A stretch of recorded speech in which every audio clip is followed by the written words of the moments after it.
En décembre prochain, nous prédit un basculement de la région Centre-Val de Loire à droite. Mais le centre et la droite peuvent-ils réellement gagner cette région? Récemment, François Bonneau, le président PS sortant, a obtenu une petite victoire indirectement, celle du maintien du CEA à Mont, victoire en tout cas en Indre-et-Loire. Et puis à droite, on note la présence d'un candidat sulfureux, Guillaume Pelletier, un axe d'attaque pour les concurrents. Est-ce que cela va jouer dans l'élection? Verdict, dans les urnes. Bonsoir Philippe Viget. Bonsoir. Vous êtes la tête de liste de ce rassemblement de la droite et du centre, les Républicains, UDI et MoDem.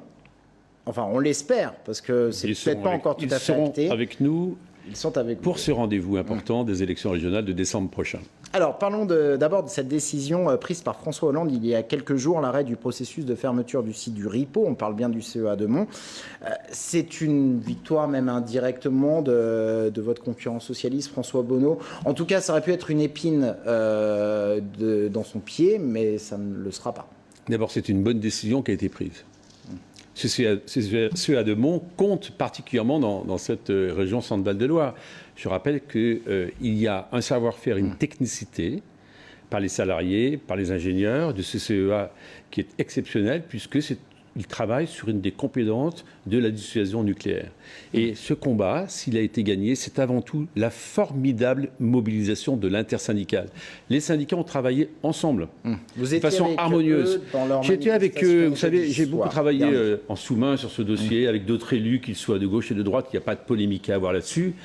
Simplement, c'est parce qu'ils ont su porter un contre-projet ensemble, c'est parce qu'ils ont réussi à démontrer que c'était une décision aberrante que d'imaginer qu'on pouvait fermer ce CEA. Et c'est parce que, aussi, on sait très bien que le coût du transfert, s'il avait été fait à Bordeaux, aurait coûté un argent considérable. Donc, est-ce que c'est une victoire de François Bonneau? C'est pas François Bonneau qui a pris la décision. Moi, je me réjouis que cette décision ait été prise au plus haut niveau de l'État. François Bonneau, comme d'autres, il a essayé de faire des choses, mais je ne l'ai pas trouvé très actif et je ne rentre pas dans la polémique. C'est moi, vous avez polémiqué quand même par communiqué de presse, vous avez parlé de l'inertie du président. J'ai trouvé que... Oui, je vais vous répondre très simplement. Lorsqu'on est président d'une région, ce n'est pas la première fois que je le dis. Vous voyez, c'est le deuxième exemple en quelques mois. Eh bien, on rassemble autour de soi l'ensemble des élus, l'ensemble de ceux qui comptent, qu'ils soient de droite, qu'ils soient de gauche ou du centre ou d'ailleurs, lorsqu'il y a des combats majeurs. Je voudrais rappeler à vos auditeurs, il y a eu un combat il n'y a pas très longtemps qui était très important pour la région. C'est le fameux contrat de plan entre l'État et la région. Ce contrat, ce sont les 6 prochaines années. Et notre région a été mal dotée. Et simplement, ce que je lui reproche, c'est cette méthode où il est souvent seul. Donc, pas de polémique sur le sujet, simplement... Lorsqu'on défend une région, lorsqu'on défend un territoire, on doit le faire naturellement avec l'ensemble des acteurs autour d'un vrai projet. Et il n'a pas assez rassemblé, François Bonneau. C'est ce que vous nous dites. C'est pas la première fois. Je le dis sans arrêt d'ailleurs.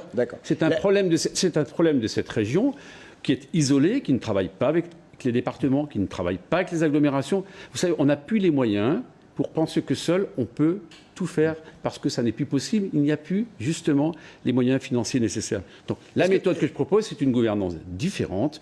C'est en équipe. Vous savez, lorsqu'on est unis, on est toujours plus fort, d'ailleurs, comme nous allons l'être pour ces élections en décembre prochain, avec la droite et le centre. Alors, en tout cas, cette décision vous enlève un angle d'attaque pour cette campagne. Et puis, je n'aurais jamais polémiqué sur une telle... Vous savez, c'est trop important. Je suis élu, comme vous le savez, du département de Eure-et-Loire. Oui, on se sert des dossiers dans une campagne électorale. Vous ne pouvez pas lire le moindre communiqué de ma part. Vous ne pouvez pas lire le moindre communiqué de ma part avant que la décision finale ait été prise. J'ai écrit au ministre, j'ai vu son directeur de cabinet, j'ai reçu les syndicats, je l'ai fait dans la discrétion.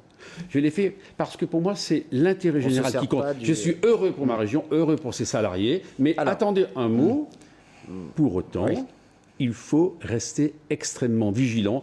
On sait qu'une décision injure peut être démontée demain. Donc, j'ai dit aux syndicats, je suis très heureux pour eux et je serai toujours avec tous les élus.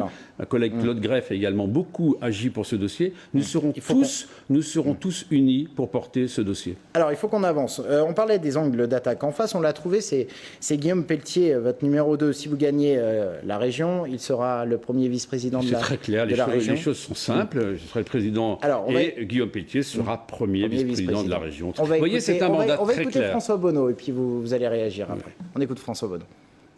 Au moment de l'annonce de la candidature UMP, on mettait candidat de l'UMP, chien fou de l'UMP, et puis il y avait un autre titre qui était candidat de l'UMP ex-FN. J'ai pensé à ce moment-là, à 1998, quand la gauche rassemblée, unie avec le centre, avait fait en sorte que certaines unions dangereuses ne puissent se développer dans notre région. La droite choisit là un candidat qui rappelle des choix politiques qui ont été rejetés et condamnés en 1998. Alors, propos recueillis lors de la désignation de Guillaume Peltier en tant que chef de file des Républicains, l'union s'est faite juste après. Si vous êtes tête de liste, c'est peut-être aussi grâce à la présence de Guillaume Peltier en chef de file des Républicains, parce qu'avec Hervé Novelli, ça aurait été peut-être plus compliqué de laisser cette région à l'UDI. Mais en même temps, est-ce que la présence, donc ça a été un avantage à un moment, est-ce qu'aujourd'hui, c'est pas un désavantage d'avoir Guillaume Peltier sur votre liste ? Il y a eu un accord politique national entre les Républicains et les centristes. C'est pour ça que Guillaume Peltier va numéro 2. Au sein de cet équilibre qui a été défini, il n'était peut-être pas anormal qu'un député qui en plus est président de groupe à l'Assemblée nationale, qui est centriste, qui connaît bien la région, qui a été candidat à plusieurs reprises comme je l'ai été, soit chef de file, soit tête de liste, soit tête de liste régionale, ce qui est mon cas. Si François Bonneau n'a plus que ces arguments-là à servir, vraiment, il ne restait pas grand-chose. Moi, je préfère. Pardonnez-moi, je préfère. D'ailleurs, ça fait même grincer des dents au sein de vos rangs. À l'UDI, il y en a qui ne sont pas très contents de voir Guillaume Peltier dans la liste. Je vous réponds très simplement. Je préfère ceux qui, à un moment ou un autre, dans leur parcours politique, en particulier dans leur jeunesse, se sont trompés. Droite, voilà. Et puis, voilà, il est un parti tout à fait démocratique et républicain. Vous savez, Lionel Jospin n'a-t-il pas été trotskiste ? Vous vous en souvenez ? Il est devenu Premier ministre de la France. Alors, vous savez, moi, la campagne régionale ne sera pas celle-là. Moi, je pense aux hommes et aux femmes que je rencontre sur le terrain, dans la campagne de proximité, d'écoute que je fais.